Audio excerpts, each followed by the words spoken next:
হ্যাঁ everyone, this is Subrata Mondal Shubho. Welcome to my another blogging video. আজকের ভিডিওটা একটু অন্যরকম, কারণ আমি আসলে একটা বোনের বিয়ে উপলক্ষে গ্রামের বাড়িতে আসছি। তো গ্রামের বাড়িতে আসার পর ছোটো ভাইদের আবদার পূরণ করার জন্য আসলে নৌকা ভ্রমণ।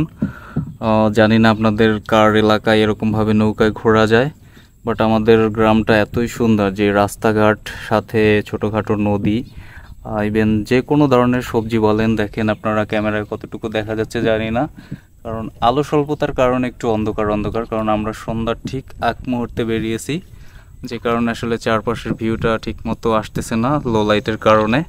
তো আমার এই ছোটো ভাই দীপ, সে খুবই স্মার্ট, সে আসলে ভবিষ্যৎ কন্টেন্ট ক্রিয়েটর।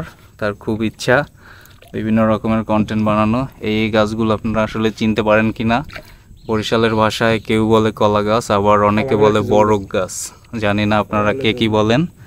তো আমার সাথে আমার আরও দুইটা ছোট ভাই, দুর্জয় মণ্ডল, সে খুবই খুশি, রোদ নাই বাট তারপরও সে সানগ্লাস পরে আছে। আর আমাদের এই আরেকটা ছোট ভাই, আসলে তার উপলক্ষে আসলে বের হওয়া, ও নৌকাটা নিয়ে বের হয়েছে। ইভেন ও দেখতেছেন আমাদের সাথে আসলে নৌকাটা চালিয়ে নিয়ে যাচ্ছে। তো খুবই সুন্দরভাবে সে নৌকাটা চালাচ্ছে, আর সাথে একটু হাই করে দিল। তো আপনারা এই যে সবজি ক্ষেতটা দেখতে পাচ্ছেন, এটা হচ্ছে কাকরোল। আপনারা চিনেন কিনা জানি না। তো দেখতে পাচ্ছেন কিছু কিছু ফুল ফুটছে। এই ফুলগুলোকে আপনার একটি পুরুষ ফুল দিয়ে পরাগায়ন করতে হবে, তারপর একটি কাকরোল জন্ম নেবে। আর কাকরোলের পাশাপাশি দেখতে পাচ্ছেন পুঁই শাক, খুবই সুস্বাদু এবং স্বাস্থ্যের জন্য উপকারী একটি শাক। খুবই সুন্দর একটি দৃশ্য।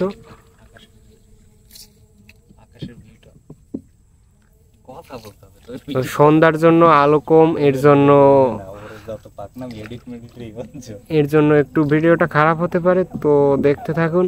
এই যে এই একটা সামনে দেখতে পাচ্ছেন, এই যে এটার ভিতর মাছ বসবাস করবে, এর জন্য কিছু ডালপালা দিয়ে এবং বাঁশ দিয়ে বেঁধে দেওয়া হয়েছে। এটাকে বলা হয় ঝাইল গ্রাম বাংলার ভাষায়।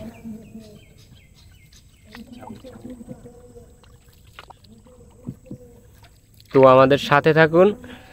আপনারা যদি এরকম নৌকা ভ্রমণে ইচ্ছুক হয়ে থাকেন, কমেন্টে জানান, পরবর্তী ভিডিও আপনাদের সাথেই হবে। তো আমাদের সাথে দেখতে পাচ্ছেন সবাই খুবই এক্সাইটেড। পিছনে দীপ্ত নৌকা চালাইতে খুবই ক্লান্ত, তার জন্য এখন আমরা একটি বাজার বলতে পারবেন না, একটি অল্প কিছু দোকান, সেখানে আমরা একদম লো লাইটের ভিডিও কোয়ালিটি আসলে ভালো হওয়ার কথা না, বাট আমরা এসেছিলাম আসলে সিঙ্গারা খাওয়ার জন্য, কিন্তু এখানে সিঙ্গারা আজকে আসে পাওয়া যায়নি। বাট তার পরিবর্তে কিছু চিপস, তারপরে হচ্ছে কিটা ডাল ভাজা, হ্যাঁ এগুলো আনা হয়েছে। তো কিছুক্ষণ আগে বলা হয়েছিল যে দীপ্তকে খাইয়ে একটু শক্তি বাড়ানো হবে, বাট দীপ্ত পাচ্ছে না। দীপ্তর ভাই খেয়ে খেয়ে সেই শক্তিটা পূরণ করে নিচ্ছে। আর সেই দীপ্ত ছোট ভাই, সে শুধু কষ্টই করে যাচ্ছে পিছনে বসে, নৌকা বাইতেছে। বাট আগের বার একটু কষ্ট কম হয়েছে, কারণ সে স্রোতের দিকে যাচ্ছিল, বাট এখন স্রোতের বিপরীতে যেহেতু যাইতেছে, সেক্ষেত্রে অবশ্যই তার একটু কষ্ট হচ্ছে। গ্রামের বাড়িতে আসছি, তো গ্রামের বাড়িতে আসলে এরকম পরিবেশে আসলে নৌকার ভ্রমণ না করলেই না। বাট সেই উপলক্ষে আমার কয়েকটা ছোটো ভাই সবাই আবদার করলো যে হ্যাঁ দাদা চলো আমরা আসলে নৌকা একটু ঘুরে আসি। বাট ঘুরতে ঘুরতে একটা স্পটে আসলাম, এখানে আসলে একটা খুবই সুস্বাদু সিঙ্গারা পাওয়া যায়, সেই উপলক্ষে আসলে আসা আর আশেপাশের পরিবেশটা আপনাদের দেখানোর জন্য।